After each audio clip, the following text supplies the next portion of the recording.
אני אעבור לאנגלית בכל אופן, ברשותכם. So, as everybody taking their seats, my name is Dr. Chaim Katz, and I'm serving today as your MC. You could use that term. Tonight is a very special night. It's B'nai B'rith International Distinguished Humanitarian Award, and as chairman of the World Center of B'nai B'rith in Jerusalem, I'm delighted to be with you here tonight. And quite frankly, I couldn't be happier to know that this special night is a tribute to, the people who wrote this for me actually wrote it in English, and I said Michael Federmann, but everybody knows Michael Federmann as Mickey Federmann, which says a lot about the person actually, because an informality. And Mickey Federmann is a true hero to many of us for his inspiration and commitment to the community in the state of Israel, and his unwavering support of our great country. His spirit and dedication as a leader makes us all want to do more to help others. The award B'nai B'rith is presenting tonight recognizes the best in the commitment to philanthropy and social responsibility and leadership. And let me tell you, this is the first time that B'nai B'rith is actually presenting this award in Israel. And we couldn't have had a more worthy recipient. The entire Federmann family is here. I've had the opportunity and the honor of meeting some of them tonight. And it's synonymous, and they're synonymous with the development and the strength of Israel. And we're delighted that so many in the family are joining us tonight. Since our founding, nearly 175 years ago, B'nai B'rith International has paid tribute to many individuals and corporations with like-minded goals. For more than 7 decades, the organization has presented these awards in recognition of accomplishments of key community and corporate leaders around the world. These exceptional individuals and these companies are honored for their community service and dedicated leadership. B'nai B'rith's roots in Israel, in Eretz Israel, began with our first lodge in Jerusalem in 1888. And we've been a vital part of this nation ever since, and in many ways are still very active and very vital, we hope, today. Right from the beginning, and from the beginning of the last decade of the 19th century until the period following the founding of the State of Israel, we have joined what is a story of dogged determination to form a community of activists that would drive a movement towards the Jewish revival in the land of Israel. And I also want to welcome, very much happy to see here our leadership from Washington, Gary Saltzman, our president, Dan Mariashin, and our CEO, and everybody else. If I start mentioning everybody, we'll be here for the rest of the evening, so I'm going to cut that short. Ambassador Friedman, as I say, has to leave, but I now have the great honor of asking the United States Ambassador to Israel, David Friedman, to provide us with some remarks.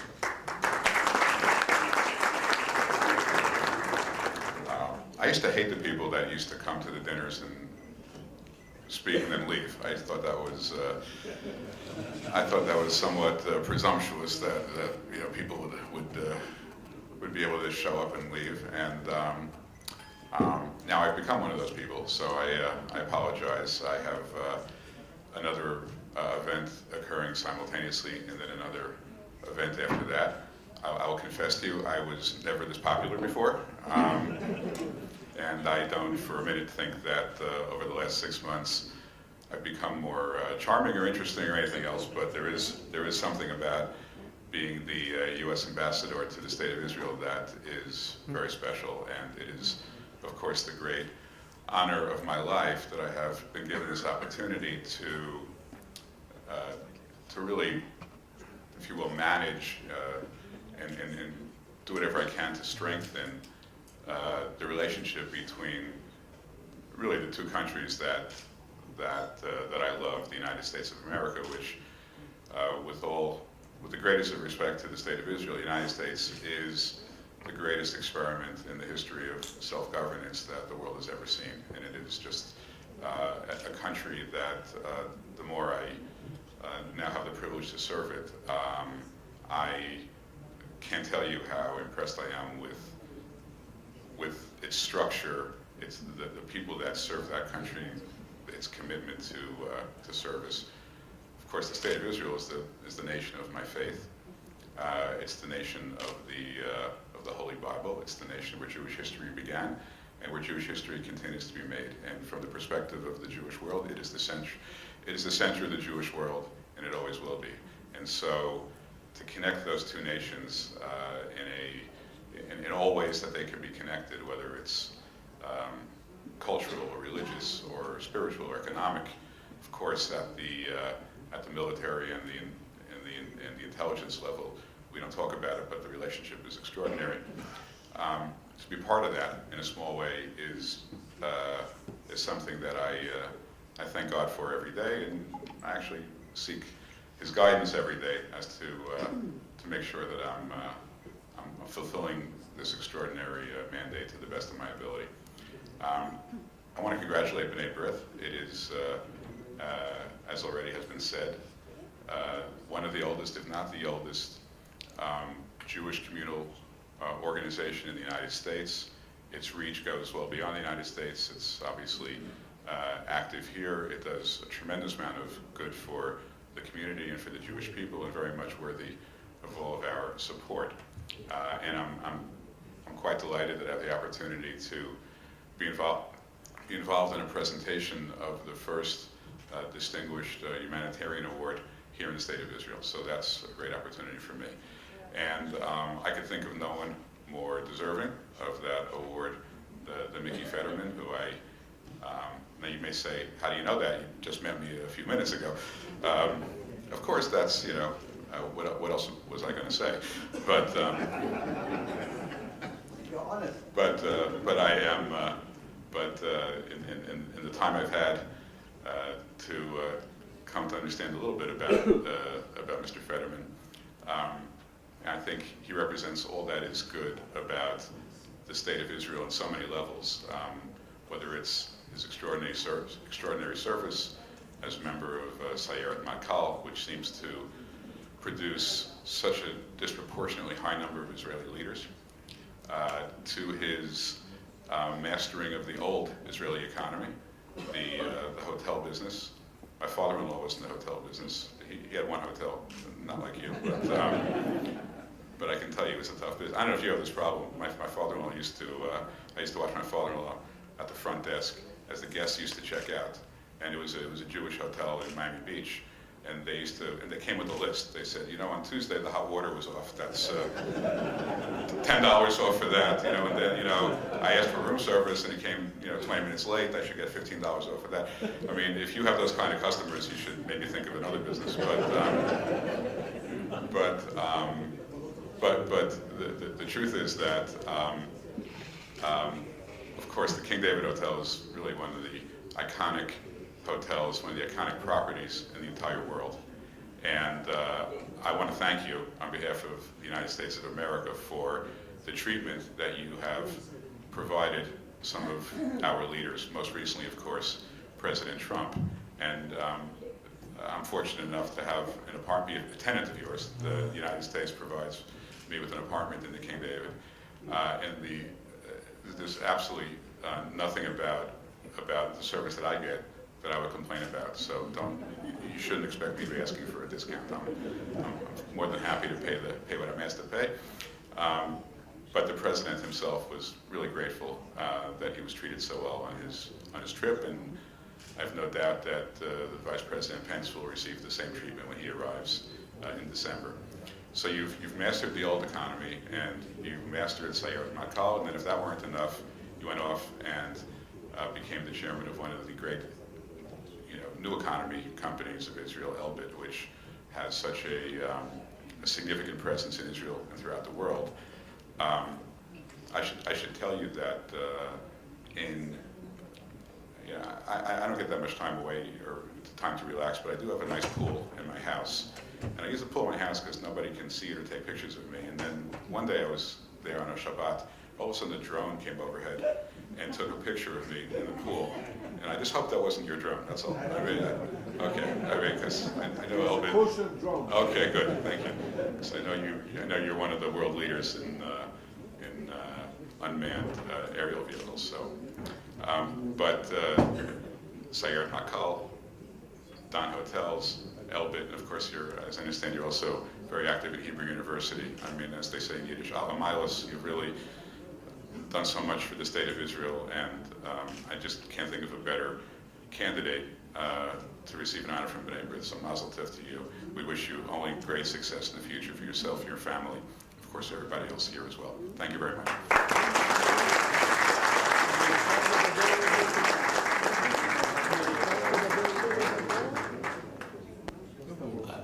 I'd like to introduce somebody who we call Mr. B'nai B'rith, and it's really an accolade that he deserves.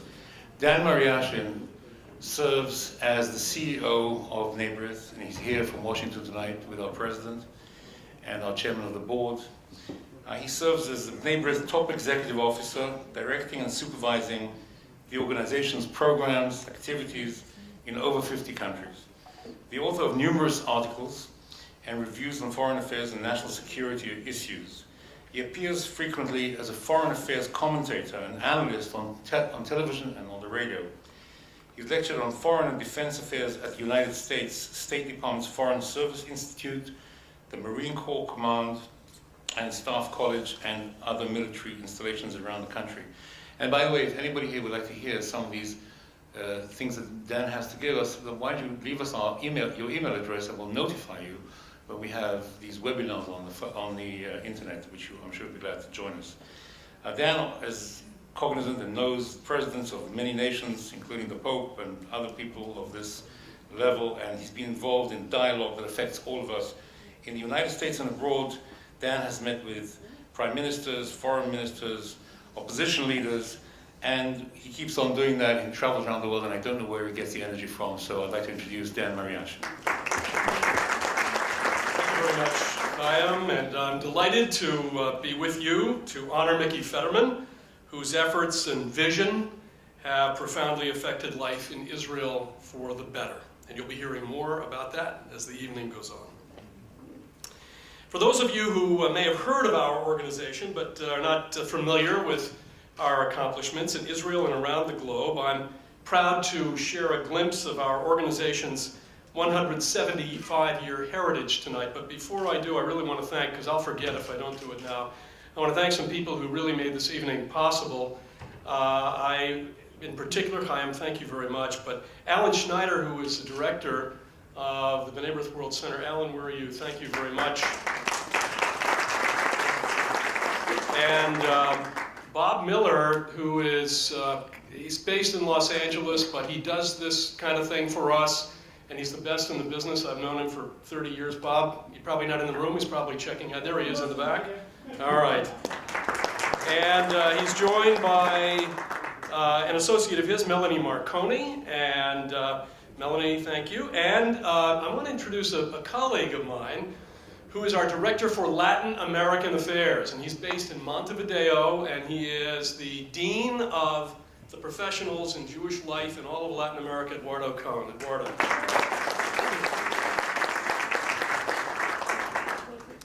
In October 1843, a dozen young German Jewish immigrants gathered at a cafe on New York's Lower East Side to initiate a fraternal society modeled on ones that they had in their native land, and it was known as B'nai B'rith.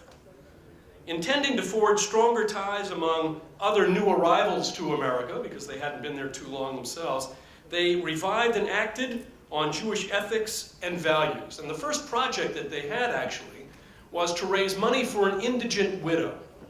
And she needed some money, she had children, and these dozen young German Jewish immigrants raised the princely sum of $27.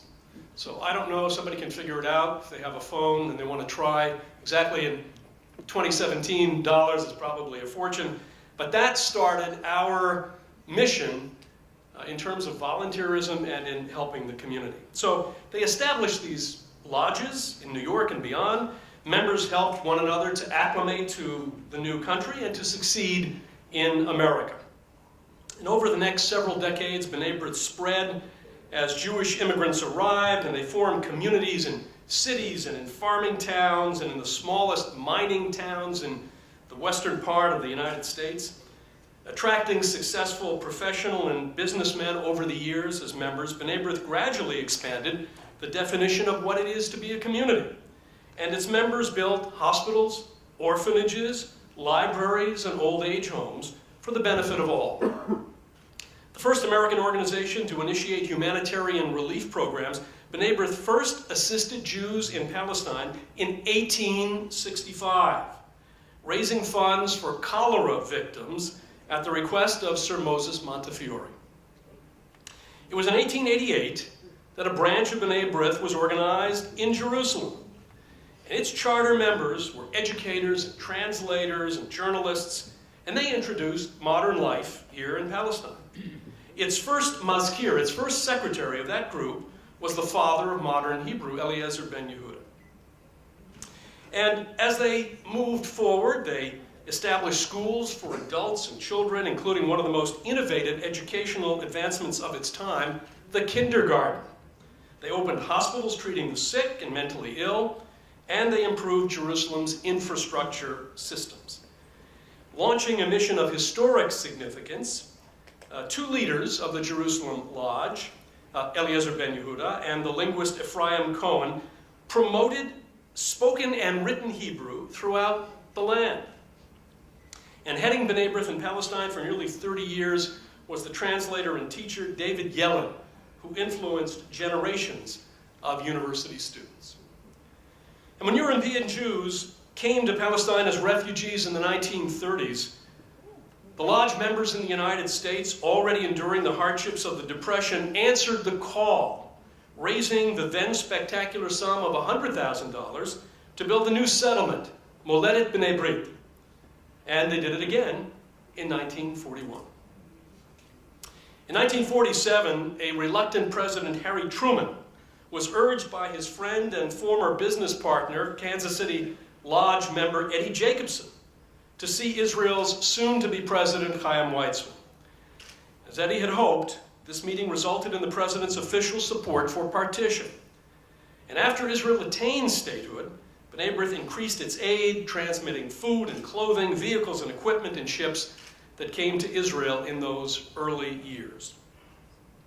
On the world stage, B'nai B'rith was one of only a few organizations who were invited to the founding of the United Nations in San Francisco in 1945. Indeed, we headed the Jewish delegation to those meetings when the UN was founded. B'nai B'rith received its first non-governmental organization, NGO, credentials at the UN in 1947 and opened the first office devoted to United Nations affairs in the Jewish community in 1960.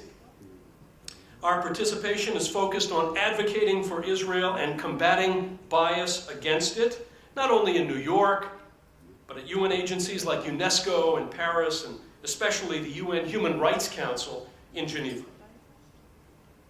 Although the Nazis destroyed B'nai B'rith in Central and Eastern Europe, our organization began to rebuild itself in Europe in the decades following World War II, and that included in Germany. New lodges were opened not only in Germany, but in places like Sweden and in Luxembourg. B'nai B'rith's renaissance in the former Warsaw Pact countries, whose regimes prohibited the existence of B'nai B'rith. Indeed, the USSR, we were never allowed to establish B'nai B'rith in the USSR. And one Soviet publication once referred to B'nai B'rith in an article as the first violin in the Zionist orchestra. But in 1989, after the fall of communism in Eastern Europe, B'nai B'rith's presence returned to places like Prague and Bratislava and Budapest, Sofia and Zagreb and other places. And today, our presence and impact spans the globe due to our network of members in Europe, Asia, Latin America, Canada, Australia, and New Zealand. With an office at the European Union in Brussels, we combat global anti-Semitism and the growing BDS movement. And we lead the fight for justice for Holocaust survivors and their families as founding members of the World Jewish Restitution Organization. We're also proud of our pioneering role in sponsoring affordable housing for the elderly in the United States, Israel, Canada, and Australia. And reaching out to those in need, the motivation of our founders back in 1843, B'nai B'rith is always among the first groups who support and assists the victims of natural disasters, hurricanes and tsunamis and earthquakes, wherever they occur. Over the past 7 decades, Israel has become ever more important on our agenda. We've purchased millions of dollars in Israel bonds over the years, contributed to care of the impoverished, the elderly, and the emotionally ill, including children traumatized by war, and initiated lasting ways to commemorate the Shoah here in Israel. One of the most significant memorials is at the Martyrs' Forest outside Jerusalem, where over 500,000 trees have been planted in tribute to those who perished, and where there's an annual event commemorating the Shoah every year. Since 1980, the B'nai B'rith World Center in Jerusalem has connected our members and supporters and visitors with the actuality of Israeli life and society. Now, promoting Israel's economic, political, and cultural well-being and partnering in humanitarian and disaster relief projects, the World Center sponsors educational and cultural programs and much more. With a diverse spectrum of participants, these events include the participation of Israel's important leaders and businessmen, foreign diplomats, and renowned academics, performers, and visual artists. The World Center also monitors and studies the growing threat of anti-Semitism, vital to Jews everywhere. An ever-expanding range of public events and awards honor Holocaust heroes and recognize journalistic excellence. Only yesterday in Jerusalem, a 2-year effort by our staff culminated in the realization of a milestone day-long symposium on the Balfour Declaration's 100th anniversary. We were honored to partner with the Knesset and the United Kingdom's Balfour Centenary Committee. Ambassador Corey is here, and it was really a wonderful event. Speakers included Lord Rothschild, a descendant of the first recipient of the Balfour Declaration, eminent historian Simon Schama, distinguished British parliamentarians who shared the podium with Knesset Speaker Yuli Edelstein and others. Together, they shed a fascinating new light on the events leading to the Declaration's adoption in 1917, including the important role played by Chaim Weizmann and other English Zionists who were active in B'nai B'rith. And Chaim Weizmann, at one point in his life, was actually the president of the Manchester Lodge of B'nai B'rith.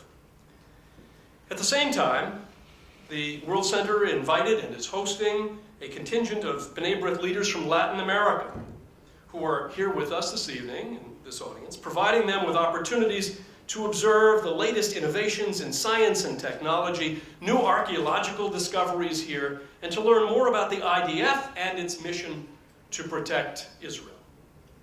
So, B'nai B'rith's tradition of honoring those who live the concept of Tikkun Olam dates back to the 19th century, and it continues today. It is in this spirit of building a better world that you have joined us tonight in celebrating and honoring Michael Federmann, who has understood and responded to this call within Israel and beyond.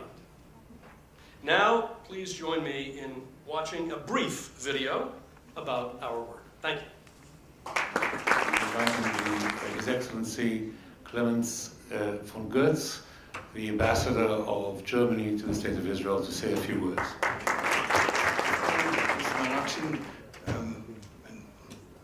Foremost, Michael Federmann, say a few words only to honor you is a little bit a difficult task. I'll nevertheless try it. You have been extremely active, not only in Israel, but also, and that's my role here to describe that, in Israeli-German affairs. Your family comes from Germany, and after the unfathomable crimes of the Shoah and after the unprecedented civilizational break of the Shoah, you have been with your family among those who have reconnected with Germany, and you have done it in a very concrete way. You have invested in the east of Germany, near where the town where your forefathers came from, Chemnitz.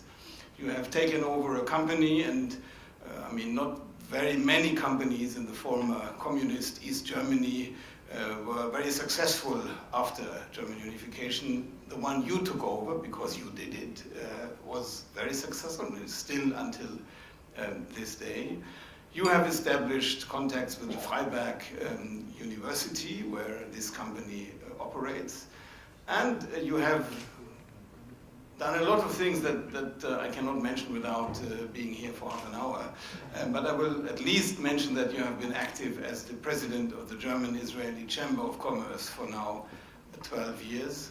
And you are a very, very active friend of Germany and the German embassy, and so I can be proud of saying I've been in contact with you and I've met you over 2.5 years, many, many, many times, and I'm very much looking forward to doing that in the future. And if anybody has deserved this prize that B'nai B'rith is giving, it is you. And it's also very good to hear here the story of B'nai B'rith, because it has been founded by German Jews coming to the US. The organization had 100 lodges, over 100 lodges before the Nazis destroyed Jewish life in Germany, but fortunately only temporarily. And now B'nai B'rith, as so many other Jewish communities, are successfully back in our country and are contributing to see our relations strive. And that's what I'm very proud of to say tonight. Thank you very much.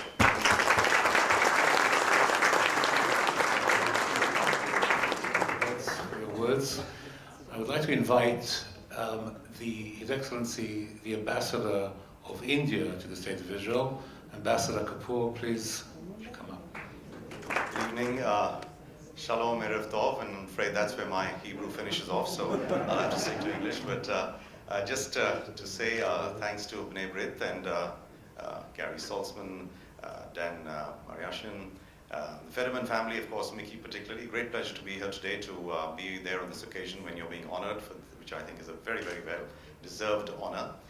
Just to say that, as you've heard the previous speakers already say, I think I have to point out very clearly that even though you didn't come from Germany, but I think what you have done to foster India-Israel relations is something we're very proud of. And you've done that in different capacities.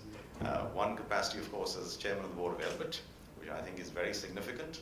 You've played an important role in creating and establishing defense relations between India and Israel. But not only that, but in fostering them. I think Elbit has played a very important role in servicing the Indian Armed Forces, coming to us when we really needed them. And I think you've also kept up with the times. And therefore, when this current government of ours 3 years ago decided that we want to have a Make in India policy, Elbit again took the lead in setting up joint ventures with private sector partners in India. And I'm very proud to know that we now have Elbit products actually being made in India already. So thank you, Michael Federmann, for your leadership in that front. Also, of course, as in your capacity as head of Dan Hotels, I must say that you've been a bit slow. I mean, obviously, the King David is amazing and has played host to not only our president, but our Prime Minister this July, and this very hall has played host to our Prime Minister when he was here this July. And you've set a certain standard for hotels here. But I think you've been a bit late in getting into India, but I'm glad that you've got over that. And you've now launched and are formally launching very soon the hotel in Bangalore. And I'm sure that will be the first of many to come, and I certainly hope. But I think I should say that in the hospitality industry, I hope that this venture of yours will also lead to some bit of servicing personnel coming from India to Israel, because I think that's one area where maybe we can do a little bit more together here too. And finally, in your capacity as chairman of the Hebrew University, I want to say that it is no coincidence that Hebrew University, apart from being so well renowned for its record of Nobel laureates and startups, also has one of the best departments of Indian studies, some of the best professors who teach Indian language, history, and culture, and was therefore not a surprise when our president, who came here 2 years ago, decided to accept an honorary degree from the Hebrew University. That was again thanks to you and your presence. We've got lots of students, doctoral, postdoctoral at the Hebrew University.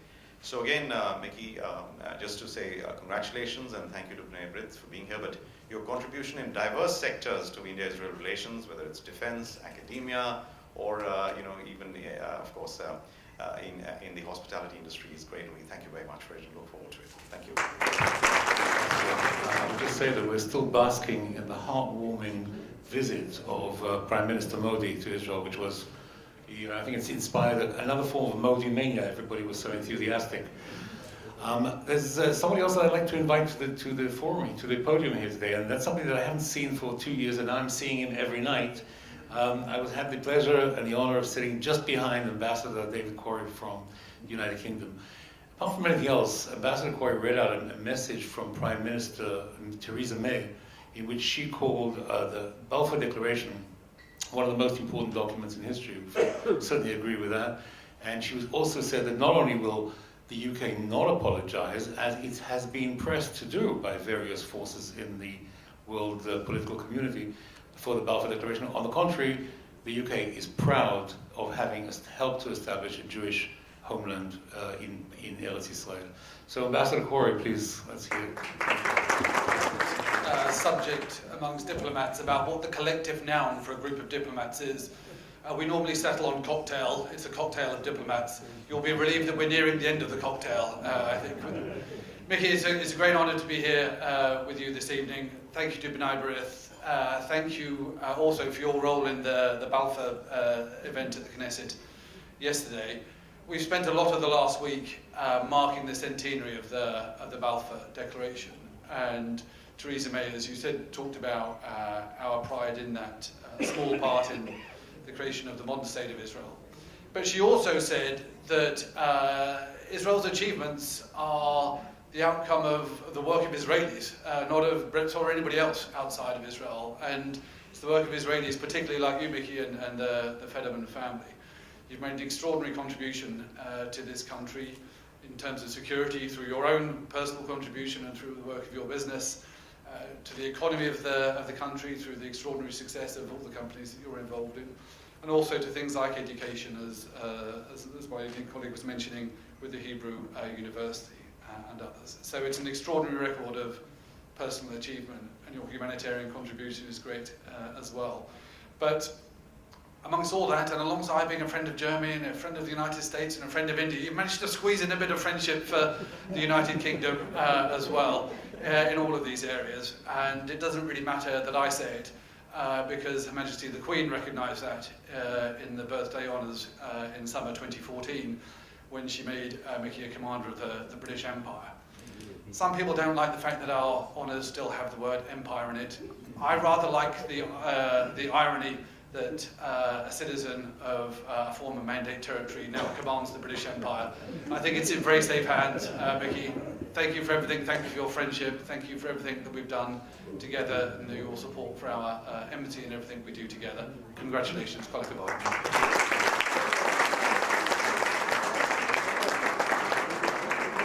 President of B'nai B'rith, Gary Saltzman, and the CEO of B'nai B'rith, Dan Ariashin, to give the Special Humanitarian Award.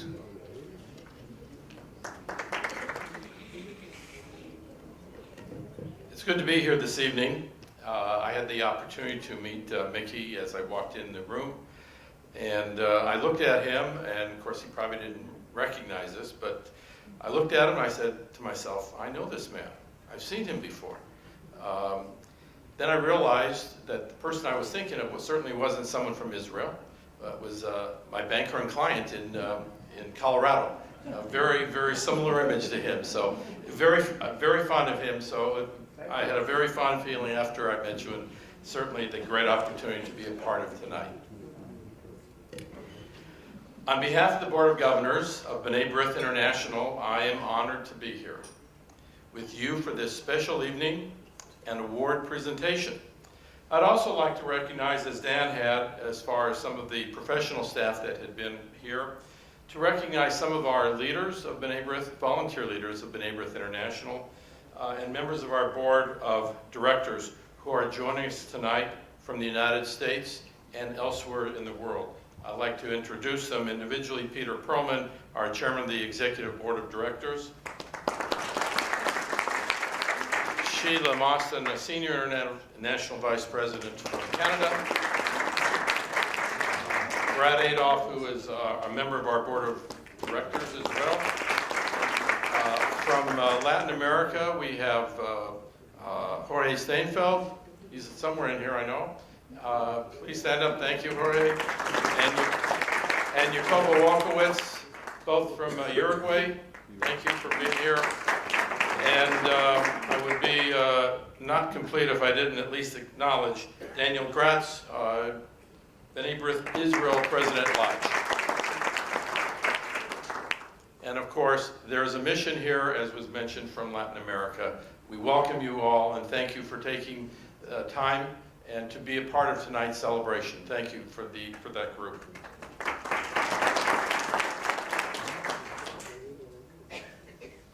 Everyone here knows the word tzedakah, charity, and the best in human spirit.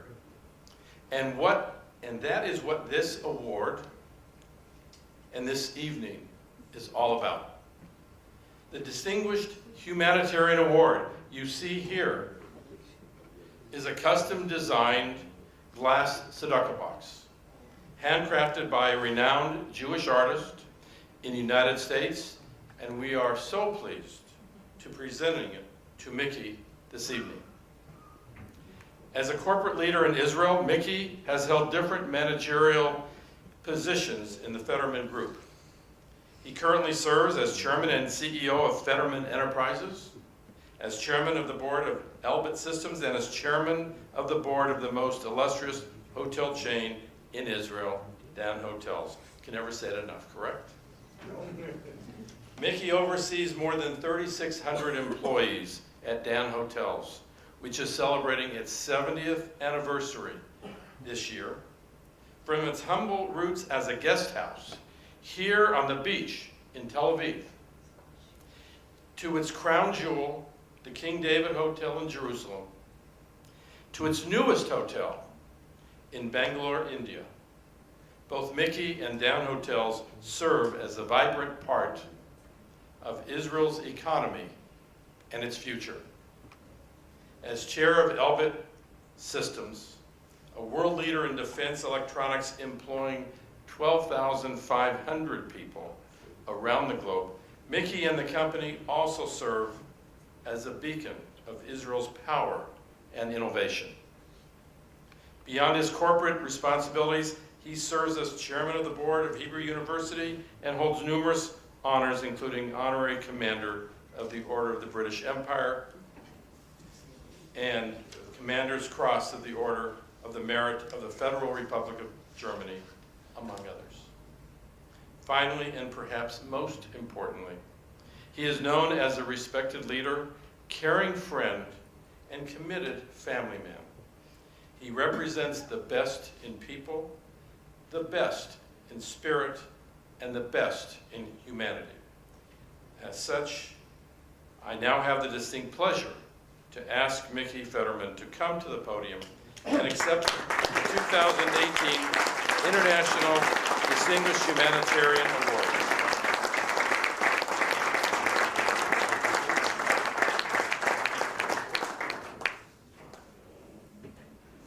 Hold it up here. I will read it. Come over here. You got it. I just need to read it. It says, so I need to read it. It says, B'nai B'rith International Distinguished Humanitarian Award presented, Michael Federmann, November 8th, 2017, Tel Aviv, Israel, for outstanding commitment to community, service, and philanthropic leadership. Thank you very much.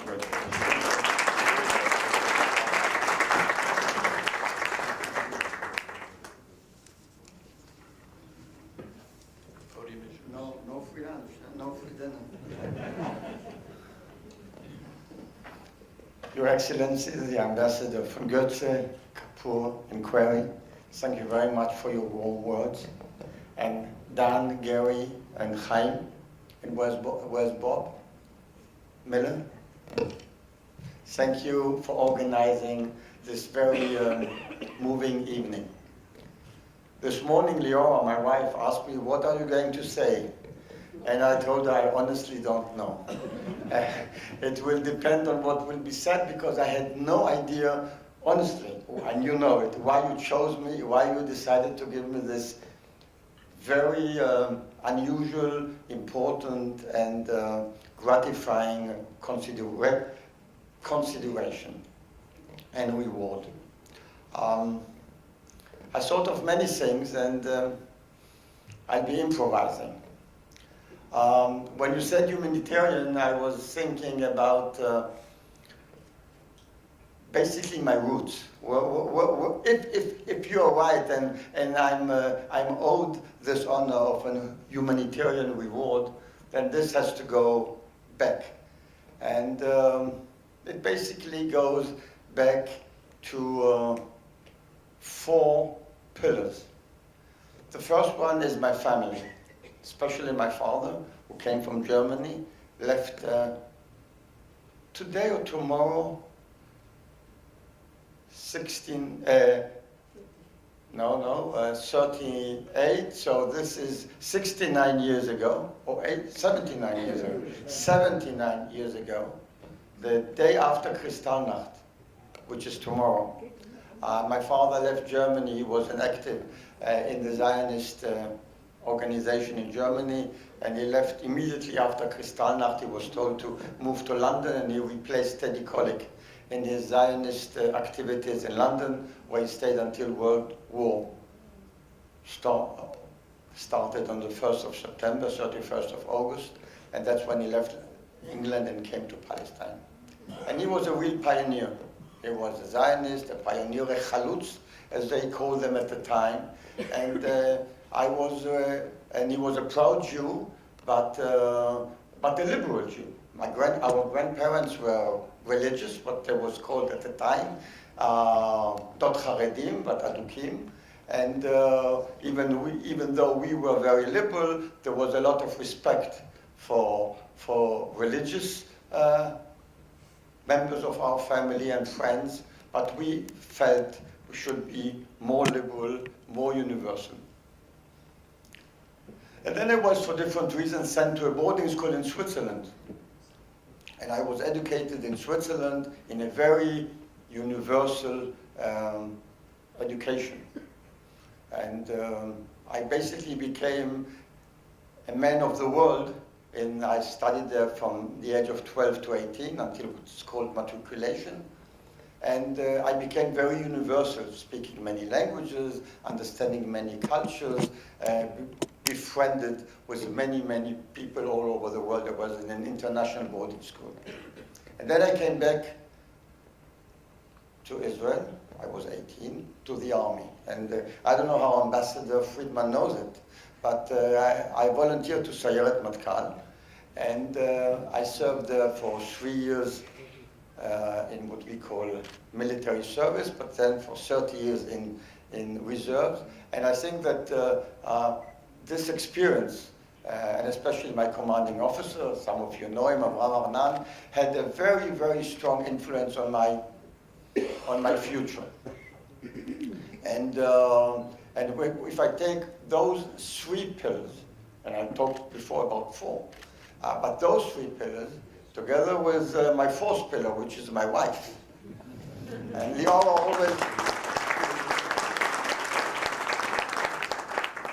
always said, rightly so, that I usually don't mention her.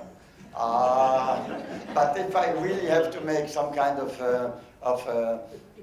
history of my life, then there's no doubt that Liora's influence is the 4th pillars, which have basically made what I am. And if this honor is justified, then I think that those 4 pillars of mine are the reason why I probably deserve it. Now, I thought about something else this morning because I didn't know what to say, and I thought about November. And basically, you spoke of the Balfour Declaration. November 100 years ago, the decision to write the famous letter from Lord Balfour to Lord Rothschild. And in 47, in November, the decision of United Nations on accepting the partition. And in 1953, November 1953, in this room, the Dan Hotel was inaugurated. You said 70 years of Dan Hotels is correct, but this was started in 47, just 100 meters from here, in a small pension called Quai Dan.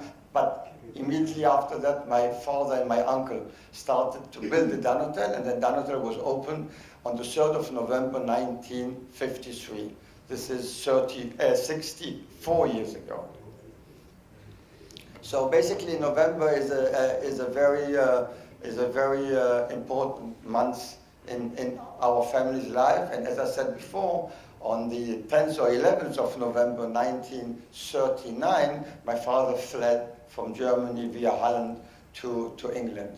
So I made a small tour d'horizon. I shared with you what I felt this morning. I might say, and I said more or less what I thought is appropriate.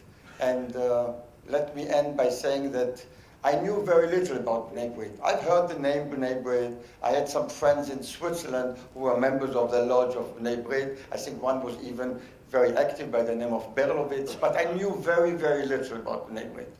But as we all do, Mr. Google or Wikipedia, I looked up B'nai B'rith, and I saw many things. And then I found out the relation passed between the Anti-Defamation League and B'nai B'rith, and my father was a very strong supporter of Anti-Defamation League. He felt it was they did a very, very important job, if I may say, activity in the United States and worldwide, but especially the United States. And last but not least, I found out that the Hillel centers of the universities, including at the Hebrew University, that the Hillel student centers, or I don't know exactly how you call them in English, but the Hillel centers are also work of B'nai B'rith. And I know from students abroad and at the Hebrew University how much Hillel is important for Jewish life in universities all over the world. And this is something which should be commended, because I think it is, especially now with BDS and other things, very, very important what you do and what Hillel does at the different universities abroad. But also, I'm looking at the president of the Hebrew University, Professor Asher Cohen, sitting behind you. I know how important it is at the Hebrew University. And last but not least, I also found out that B'nai B'rith was a big supporter and initiator of the Hebrew University library. Already in the late 20s and early 30s, B'nai B'rith was very active in supporting and helping to form what is now called the National Library, but at the time was the Library of the Hebrew University. And I know that David Yalin and others were very active in helping and supporting. And I even think that B'nai B'rith had an office at the Hebrew University in the end of the 20s and beginning of the 30s. So thank you very much in the name of Hebrew University as well. And it's a big honor you have bestowed on me. Thank you very, very much.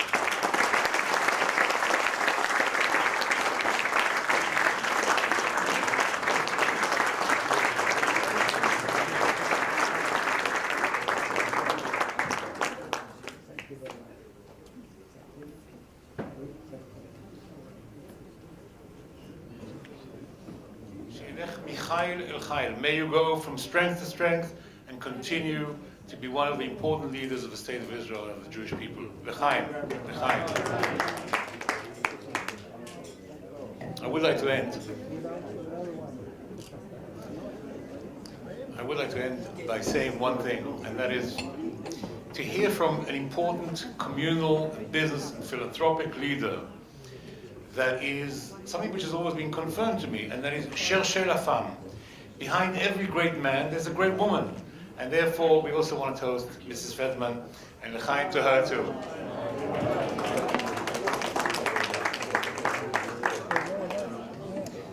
Outside, for those of